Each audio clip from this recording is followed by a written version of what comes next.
Congratulations, you have made it to the end of week 2 of HSK 2. There are only 6 more weeks to go. And this is a review, and there's a sentence, an example sentence for every point from the week. And I tried to color code them to make it a little bit, I know this looks messy, but we'll get through it. Up top here we have 2 ways to make a verb sound like brief, like it's going to happen briefly, or sound more casual or light. And they are like this. You can reduplicate the verb. Here we have it, 坐, 坐, it means to sit. 过来坐, 坐. Come over, 过来 means to come over and sit. 过来坐一坐. Come over, 坐, 坐. You can say 坐一坐 or 坐坐. They're both examples of reduplication of the verb. And here we have the same sentence with the other way, 过来坐一下, come over, 坐一下. We add 一下 to the verb, has the same effect to make it sound like, yeah, just come over and have a seat, we'll chit chat, you know, it's all cool. All right, and here we have how to say when something is happening. So this phrase is 我吃饭的时候喜欢看电视. When I am eating, I like to watch TV. I like to watch TV when I eat. You could also say it that way in English. So 我吃饭的时候喜欢看电视. In Chinese, you can't. The 时候 phrase has to go first. 我吃饭的时候喜欢看电视.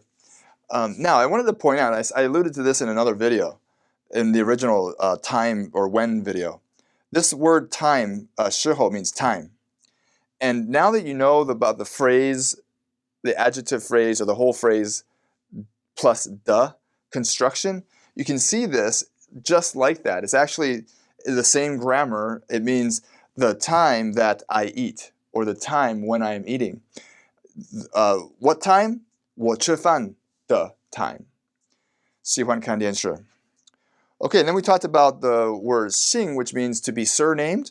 It just goes right there in the middle of the sentence. 你姓什么? You are surnamed what?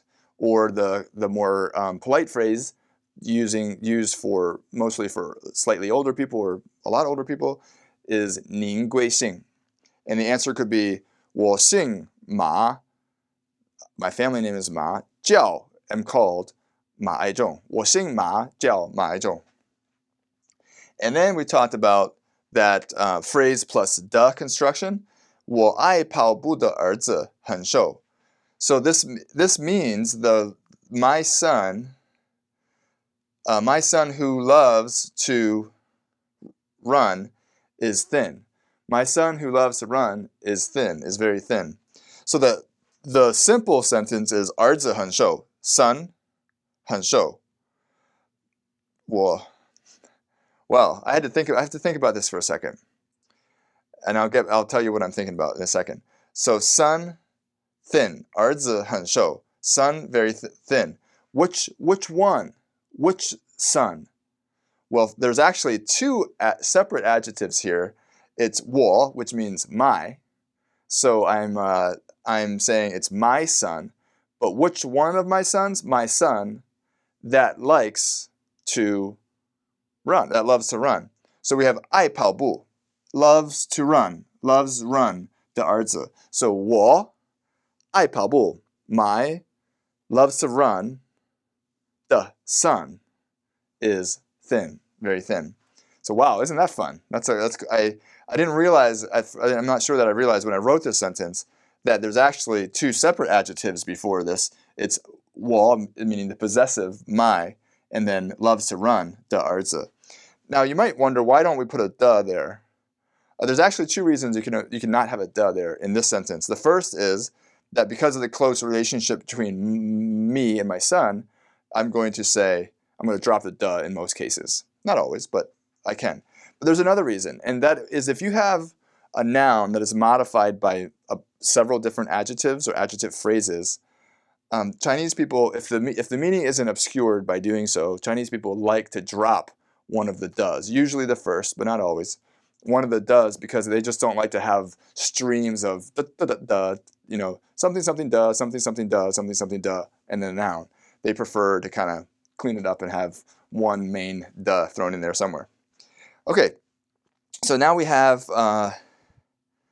we're here. 咱们打电话. Okay, this is an example This black one here is an example of putting two verb phrases side by side without any linking thing in between them. 咱们打电话打听吧. So actually, I threw a bunch of things in here just for fun. First, let me point out something. I said we, and I used the word 咱们. Now, 咱们is a. I didn't teach you that before. It is an alternative word for we. Usually, you know 我们, and that's the basic way to say we. But some people, particularly in the north, like to say 咱们. But there is a difference between 咱们 and 我们.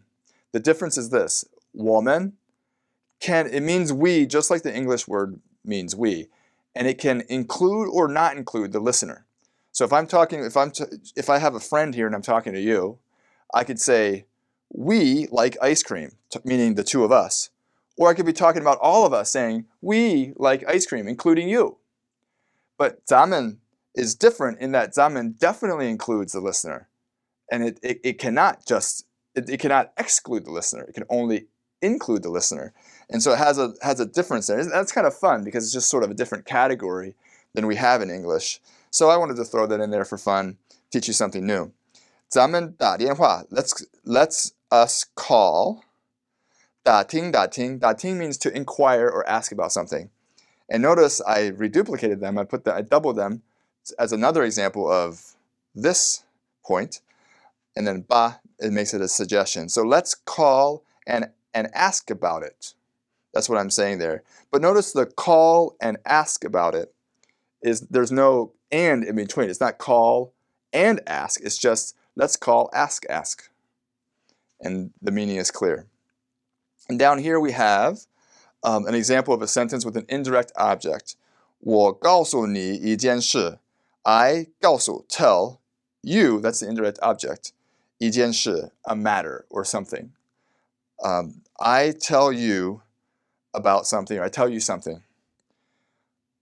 Or I'm going, in the context, it would mean like, I'm going to tell you something. But in Chinese, it's 我告诉你一件事. So there's an indirect object in that sentence. So that's week 2. I hope you feel like you're following along and learning stuff. Just keep at it. It will make more sense, and you'll be able to absorb more as you go along. Don't get discouraged. Keep up the good work.